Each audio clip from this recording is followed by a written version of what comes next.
I'm very fortunate to earn a living off of speech. I see it as renaissance. More people are texting and not speaking, and people that do speak are lazy. They have hedging, they have tics. It's not that we're clever, it's just we're polished. We took our time to make this a craft.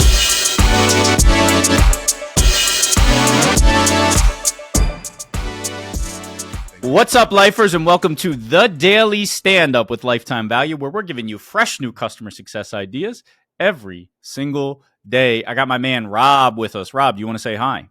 Buenos dias. And we've got JP with us. JP, do you want to say hi? Los cientos. And we have Richard with us. Richard, do you want to say hi? Pura vida. That's right. That's right. As our friend of the show, Byron, would say, Pura Vida. That's where I learned it. Anyway, I am your host. My name is Dylan Young. Richard, thank you so much for joining us. Can you please introduce yourself? As I can't tell you how much I'm happy to be here with you today. My name is Richard Blank. I'm the proud CEO of Costa Rica's call center. I'm a long shot from Northeast Philly. Decided to make Spanish my major in college. Doubled down on it and moved to Costa Rica at 27 and worked at my friend's center for a couple of years to learn the business from the inside out. Mid-30s, threw my hat in the ring, started my company, grew to 150 seats, celebrating our 17th year. And once again, the stars were aligned. This should have never happened. And if you can get past your parents' guilt, you can live anywhere in the world. Well, that's quite a way to end that. I got to hear more about that.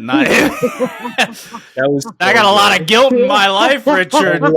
Tell me how to shed it, man. And if I could just, well, I guess you're not drinking margaritas on the beach every day, but if I could just live in Costa Rica shirtless on a surfboard, man, teach me your ways. But Richard, you know what we do here? We ask one single question of every single one of our guests, and that is, what is on your mind when it comes to customer success? You might want to modify that a little bit to sit inside your wheelhouse. But what is that for you, Richard? Well, for me, I need to set the agents straight. I believe in a gamification culture, so I have a happy medium of pinball machines, Pac-Man, and air hockey. So at least when you're bonding, you're relaxing, letting off steam, and recharging batteries, you're not throwing swords on people on the phone. And secondly, there's a way to readjust tones. And if you're very selective on when you repeat information, not hedging, extending empathy, but you don't need to agree with it. Things like that work. And finally, I believe in positive escalations. The number $1 million rule is if somebody assists you along the way, you mention them in writing and verbally. It could be with a gatekeeper, it could be a husband or wife, or anybody that moved your ball along in order for you to resolve this issue. They should be mentioned and praised, because that's the sort of truth that you can tell over and over again. And if you're friends with Betty at a company, she'll let you get through while she's hanging up on 99% of the other people. And so authenticity, doing some due diligence prior to a customer support call or prospecting, you can anchor with individuals, you can shed some fat, you can show some interest and a little bit of dedication and structure prior to any sort of contracts. And so these are the things that can elevate a sort of customer support experience compared to just carpet bombing, not caring, repeating, and frustration. Because I tell you what, there's omni-channel non-voice support with text, email, and chat. It does work. It's gathering, but the final 10% to get the ball into the end zone, that needs to be done through a human connection, because AI and computers can never extend empathy towards your clients for upsells, retention, referrals, or even the most important mature thing as a CEO, the exit interview, what your client did to earn the business, what you did to drop the ball. And so these are the final things. If you really want to play this big boys game, the long game, you need to keep an open mind, be vulnerable, and be willing to see what you need to do in order to improve. Richard, I got a couple of questions just to set context before I toss it over to the guys. But so it sounds like, and I want you to clarify for me, your call center does both reactive and proactive work, both prospect, sort of like sales work, as well as customer service, inbound, maybe issues folks are having sort of work. Is that fair to say? Is that accurate? That is correct, Dylan. And do not be fooled on what Hollywood does. I do not do sports books, casinos, stocks, pharmacies, or sweepstakes. This is something where in a strict Catholic country, the agents can go home and tell their parents what they do for a living. I like that. And why Costa Rica?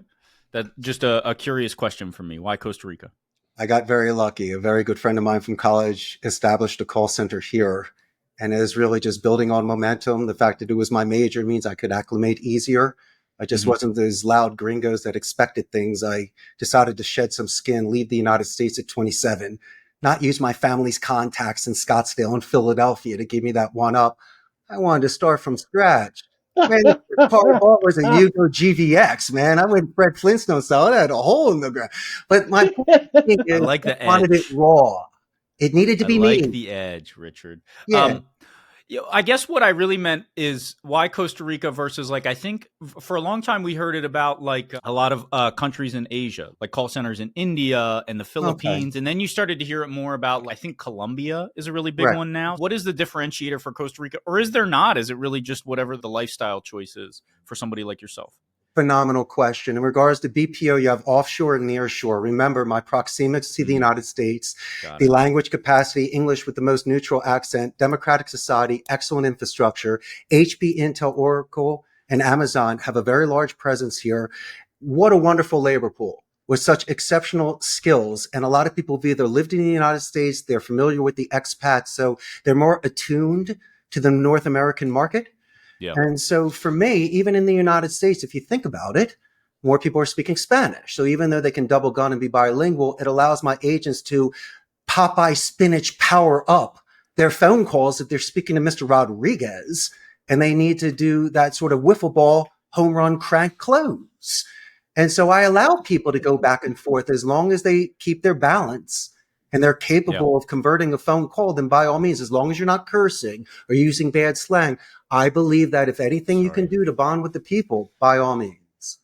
I used the S word earlier, so I apologize. Boys, who wants to get in here?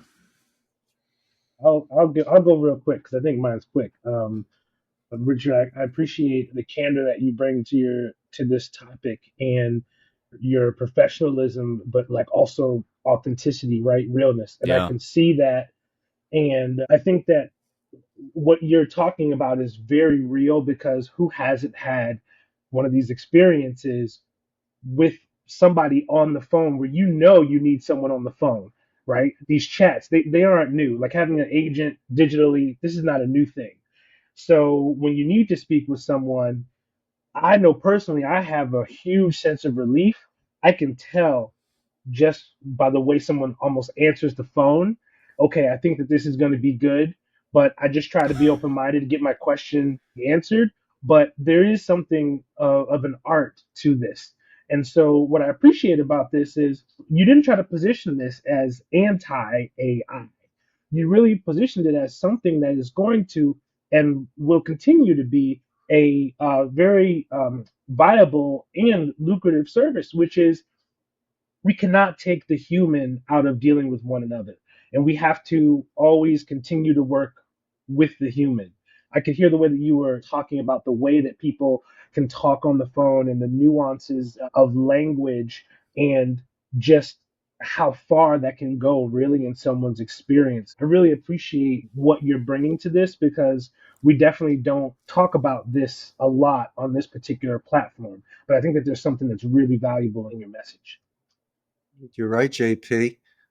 We don't believe in 10-minute phone calls. I believe in 20, 30-second phone calls. You need checkpoints. You need tie-down questions, transitional sentences. Don't overkill the name drop. You give a name, you pause before names and numbers, but you should really be focused on personal pronouns, the your and the are, and giving that a quarter-second slide for emphasis and rebalance again. It's very easy to do this dance. It sounds like you've done this before, slide. Richard. Quarter second, Rob. Yeah, you go ahead, I quarter like second this. slide. Oh, come on, it's a slide, freeway. Rob. Come on, I got you. Come on, JP. Come on, Rob. Quarter second All right. slide. Well, hey, look. Before we give it to Rob, who when we started this call was wearing a Jets helmet. Richard, can I just confirm that you are a Birds fan? Oh, 100%, and I'm a diehard Flyers fan. Hell yeah! All right, Rob, go ahead. Okay, voy a hablar español. Oh, no, come on. Oh, I could. I'm a little rusty, but at one point in my life, I was near fluent, and then I've kind of lost it. But anyway, no, there's so many goodies with what you shared, Richard. And I was trying to think of like, geez, what am I going to say in the remaining short amount of time that we have? Because I was like, first, I was curious about the linguistic side. I was curious about the cross-cultural side.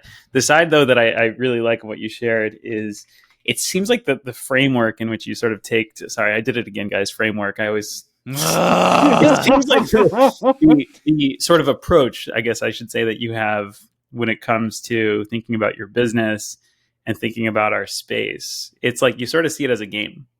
And there's plays in this game, and there are rules in this game, and there are strategies in this game. And I thought that was so cool. Even how you structured your business, it sounds like you've incorporated a lot of, I wouldn't quite go so far as to call it like game theory necessarily, but it's sort of like a game-like approach that you take to your business. I thought that was really cool, and it's a helpful lesson, especially for folks in CS who, I don't know, I think we all often forget that this can just be a game that we play with our customers at times, as seriously as we might take it, as any Birds fan or Jets fan knows.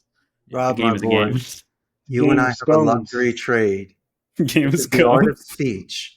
And it could be a game if someone feels manipulated, and if you want to persuade in a certain way that's too aggressive, I understand. But I think an assertive tone is wonderful. You can change vocabulary, use the thesaurus, stop saying help. It's assist, God, lend a hand. No more excuse me. Say, for my clarification, you can fall on certain swords, readjusting tones. I'm very fortunate to earn a living off of speech. I see it as renaissance. More people are texting and not speaking, and people that do speak are lazy. They have hedging. They have tics. It's not that we're clever. It's just we're polished. We took our time to make this a craft. And since English is their second language, I can pay it forward that way. If I'm in the United States, you're like, dude, whatever. But down here, I can really enriquecer. I can really enrich what they're trying to do. And I explain about romantic deaths on the phone. So por lo menos, if you don't get the resolution you want, but you name dropped, you listened, you took great notes, you showed empathy, then by all means, you can live with yourself. And so that sort of dignity needs to remain. And finally, if someone curses on the phone, if they're cursing at me, they get a warning. Second, they're done. But if they're exploding, at the end, I give them the Philly guilt. I go, come on, Rob, JP, Dylan, are you finished? And then you say, Richard, I'm sorry. And I go, are we ready to move on? Yes, we are. I make you feel guilty the rest of the call. Yeah. I love the guilt I gave theme it the going on second here, chance. too. Come on. Yeah. Richard, I love your passion, but we are out of time. You ought to come back, and I feel like we could do a couple of these in a row. So let's make this a series. Gentlemen, I Richard, agree. Thank you. And have the best time. For now, we do have to say goodbye. Thank you so back much. on. Hope to speak to you again soon. Boys, take care. You've been listening to The Daily Standup by Lifetime Value. Please note that the views expressed in these conversations are attributed only to those individuals on this recording and do not necessarily reflect the views and opinions of their respective employers. For all inquiries, please reach out via email to dylan@lifetimevaluemedia.com. Find us on YouTube at Lifetime Value and find us on the socials at Lifetime Value Media. Until next time.